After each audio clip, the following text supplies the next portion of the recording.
ఏది అయినా ట్రై చెయ్యి ఆచి చికెన్ మసాలా. ఆచి చికెన్ మసాలా సినిమా సక్సెస్ లో కథా కథనాలు, రజనీ స్వాగ్ తో పాటు గెస్ట్ రోల్స్ కూడా కీ రోల్ ప్లే చేశాయి.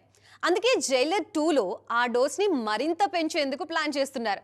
తొలి భాగంలో కనిపించిన స్టార్స్ తో పాటు మరికొంతమంది సీక్వెల్ లో సందడి చేయబోతున్నారు.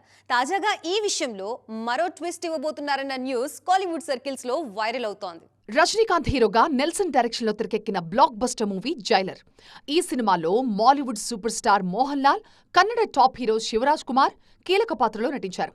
ఆ గెస్ట్ రోల్స్ కి మంచి రెస్పాన్స్ రావడమే కాదు, సినిమా సక్సెస్ లో కీ రోల్ ప్లే చేశాయి. తొలి భాగంలో సక్సెస్ అయిన గెస్ట్ రోల్ ఫార్ములాని సీక్వెల్ లో కూడా రిపీట్ చేస్తున్నారు. పార్ట్ 1లో కనిపించిన మోహన్ లాల్, శివరాజ్ కుమార్ సీక్వెల్ లో కూడా నటిస్తున్నారు. వీటితో పాటు కోలీవుడ్ స్టార్ హీరో విజయ్ సేతుపతి కూడా గెస్ట్ రోల్ చేస్తున్నారు. మరో కీలక పాత్రలో బాలీవుడ్ స్టార్ ని రంగంలోకి దించాలని ఫిక్స్ అయ్యారు. కానీ ఆ విషయంలోనే సస్పెన్స్ కంటిన్యూ అవుతోంది. గెస్ట్ రోల్ కి ముందు షారుఖ్ ని తీసుకోవాలనుకున్నా డేట్స్ అడ్జస్ట్ కాకపోవడంతో ఆయన నో చెప్పారు. దీంతో ఆ క్యారెక్టర్ లేకుండానే సినిమాను కంప్లీట్ చేస్తారా అన్న డౌట్స్ వచ్చాయి. కానీ ఇప్పుడు ఆ పాత్రలో హృతిక్ రోషన్ నటిస్తున్నారు అన్నది లేటెస్ట్ అప్డేట్. అఫీషియల్ గా కన్ఫర్మ్ కాకపోయినా రజనీ హృతిక్ కాంబో కన్ఫర్మ్ అన్న టాక్ వినిపిస్తోంది. చైల్డ్ ఆర్టిస్ట్ గా రజనీ సినిమాలో నటించిన హృతిక్ ఇప్పుడు ఆయన సినిమాలో గెస్ట్ రోల్ చేస్తున్నారన్న న్యూస్ ఫిల్మ్ సర్కిల్లో ట్రెండ్ అవుతోంది.